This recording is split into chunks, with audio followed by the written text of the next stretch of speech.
For Oasis Audio, I'm Wayne Shepherd with the author of Cleopatra's Moon. Vicky Alvear Shecter is on the line with me right now. Vicky, how are you today? I am very well, thank you. How are you? I'm doing great. You live where? Atlanta, Georgia, I understand. That's right. And a lot of people are amazed that somebody from Atlanta wrote a book about antiquity. They couldn't put the two together.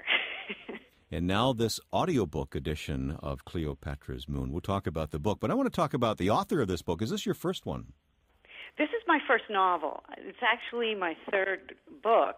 I've written two nonfiction books for children, biographies. One is on Alexander the Great, and the second one is on Cleopatra. It's called Cleopatra Rules, and that's the research for that book is what inspired me to write the historical fiction, because I was floored to learn that Cleopatra had 4 children, and only one of her 4 children survived to adulthood, and it happened to be her only daughter. And the fact that very few people know about her is mind-boggling. It just goes to show how much Hollywood has the perception of Cleopatra as a femme fatale has completely overtaken reality, when in truth she was a brilliant politician and a very devoted mother of 4. So once I did that research and discovered these details, I just couldn't put it aside. I've never tried my hand at it, but it has to be just a hoot to write historical fiction then. Well, it is. It was so much. It was freeing. It was scary because I'm used to, like, okay, I have these facts and I have to check out this and see what scholar says about that.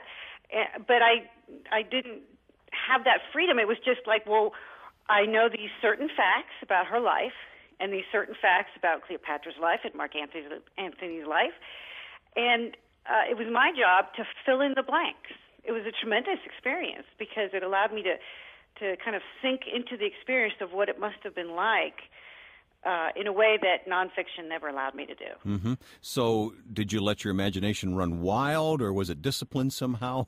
How did you approach filling in the blanks? Well, the discipline is that I can't make it up completely. It has to be believable within the time frame, within what we know about that period in history. So, for example, there is a scene in the book that takes place under a fruit tree. Originally, I had it under an orange tree, and I flagged that as, let's check to see, were there oranges in ancient Rome? Well, there were not oranges in ancient Rome, and they were brought into Europe sometime during the Middle Ages. So I changed that, and I could verify that there were citron trees. So I had to change it. That's the kind of, I mean, I even had one where she's holding the side of a ship, and, you know, I read in one book where they used the phrase gun whale. I'm not even sure I'm saying it right, but it was like, hold it, you can't say that word because they didn't have guns. So it's that kind of thing where you have to work with what you know to be true of the era to the best of your ability. So in other words, it could have happened this way. And if you don't catch it, you know that a listener or a reader will. Exactly. Exactly. There's some very careful readers, and people take their history very seriously, and I understand that. You know, there's the fear that something slipped through. Like, you know, I was at a point where I was like, okay, did they have orange trees, and did they have, you know, what would they have called this, and what, you know, how did they roast their flamingo tongues for dinner? You know, that kind of thing. So that's fun. It's fun to immerse yourself in the senses. You know, what did it smell like? What did it taste like? What did it feel like? And that was an experience that I did not have writing nonfiction, which was very exciting. Well, will you go back to nonfiction now after having this experience? I probably will, yes. I wanted to write about Hannibal, the North African general that almost defeated Rome about 250 years or so before this particular story takes place. But I haven't had much luck in being able to sell it. Most kids today, you say Hannibal, and they think it's that guy from the movie with Jodie Foster. So there are just certain characters that fascinate me, and I do want to write about them. But writing nonfiction takes a tremendous amount of time and research, where, I mean, fiction does as well, but there's a level of rigor that's a little bit different in terms of getting experts to vet it for you. And so no plans as of yet, but Okay. I'm thinking about it. Well, I'm going to let the listener of this audiobook explore Cleopatra's Moon, but I do want to ask you about one particular aspect of the book, which I found fascinating, and that's her wrestling with this concept of a person's free will. That was, to me, very interesting. Yeah, it's, when we look at the timing of this, we're talking about, 30 BCE. The world is about to change in a couple of generations. So in a matter of 100 years, if not more, we're going to have the entire Judeo-Christian concept of free will really permeate the world. But there was a time where that was not common. These things, when we look at history, we look at these dates and we say, oh, well, at this point, when Christianity really took hold, then we can say, free will was a common concept. Well, no, not really. To me, I think people were struggling with the idea of it long before it took hold. The religion and the movement took hold. Does that make sense? Mm-hmm. And the idea that Cleopatra Selene is both Greek and Egyptian. The Egyptians had a concept of free will, but as a Greek, she would have been taught the Greek way of thinking. Yeah. So to me, it just seemed like this perfect storm of timing of this intelligent young woman who, when you're faced with tragedy and lack of control in your life, those are the natural places you go. What does it mean? Why? What can I do? Those kinds of things.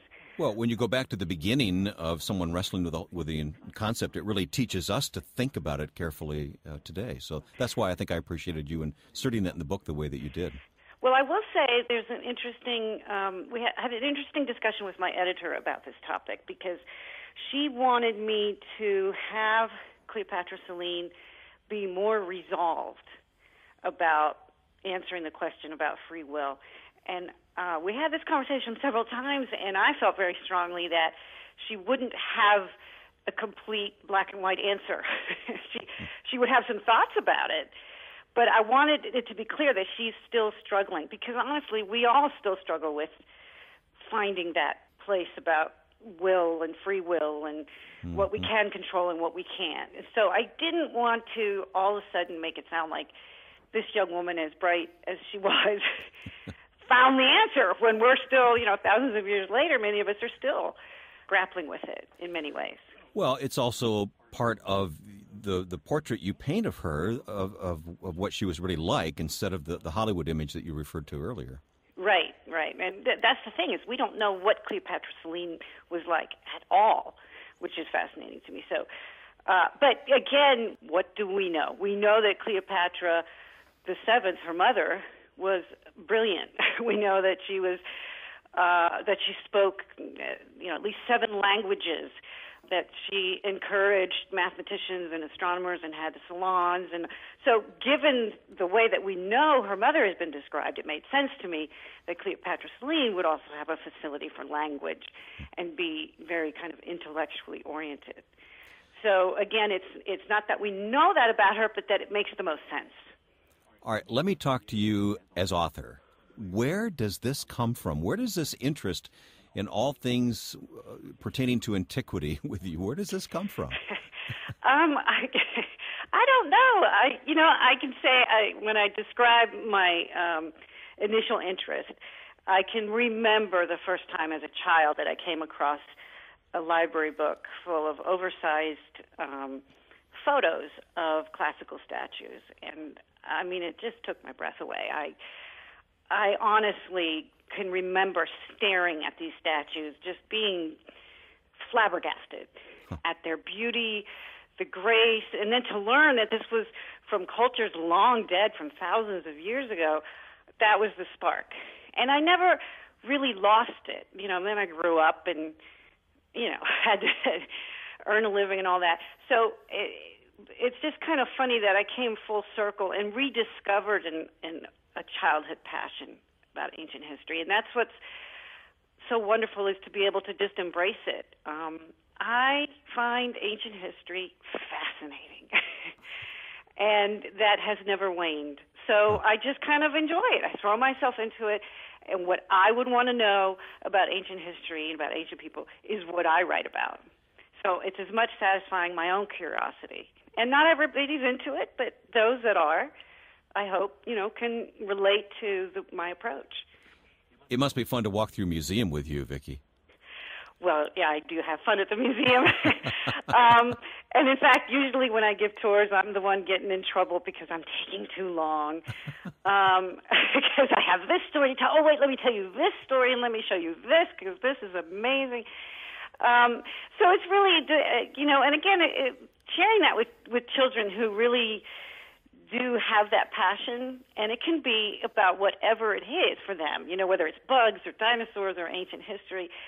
I really like plugging into that, just pure energy of fascination that makes learning fun.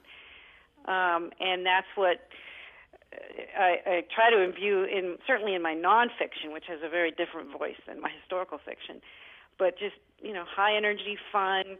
If it's not funny or fascinating, then you're reading the wrong book, is my approach. You spend a lot of time teaching, don't you? I'm not a teacher by trade, but I do school visits, and I have been trained to give school tours at the Michael C. Carlos Museum at Emory University. And when I can, that's what I do during the school year. Mm-hmm. And it keeps it really fresh and a reminder. And also, selfishly, I have those moments where I'm talking with children about something about the ancient world, and when you see that light come on, where they really connected, and sometimes it's as simple as a little boy who has no interest in history, but all of a sudden makes a connection between Anubis, the god of embalming in the ancient Egyptian galleries, and these magic cards he's been playing with, or this game this video game he's been playing, and all of a sudden he says, "Wait, that's the same character," and then you start saying, "Yes, all of these gods and characters, mythological, they all come from somewhere." To see them get excited about that, they just didn't pull these images out of the air. Even for video games and modern stories, they're based in these ancient traditions. And when they can see that, it just makes everything richer. You write, of course, for young adults, but do you have a favorite age of school children that you like to, I don't know, do you lecture? You don't really lecture. You sort of share information, right? I do, yeah. It's interesting because up until I wrote Cleopatra's Moon, I tended to enjoy the 9 to 12 range, because that's what my nonfiction biographies, that's the age that they're aimed for. But with writing Cleopatra's Moon, I have been talking to high school kids and young adults more often, and I do enjoy the freedom of being able to go into subjects a little bit more deeply with older kids. Mm-hmm. With younger kids, it's easy and fun to just stay on the fascinating and funny.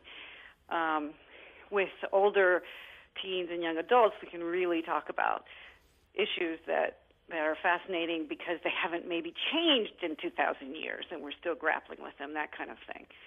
So I'd say it's evolving. Right now, because of Cleopatra's Moon, I'm enjoying the older teens. Sure. I've worked with high school Latin teachers who are extremely grateful to make the connections between the Latin words and poems they're reading and bringing them to life in historical fiction and their relevance today, because that's often missed is these connections, and that's what I hope they see in the book, is that, boy, human nature in a lot of ways and politics has not changed that much. Mm-hmm. So it holds a mirror up to our own lives, hopefully. But you have to see that this topic is largely neglected in many educational circles, right? Yes, and to me, that is just a tragedy. The classical education has been largely pushed aside, except in certain pockets, and certainly in homeschooling. there's an understanding of the importance of the ancient world, our roots, and how it's relevant to the decisions we make today.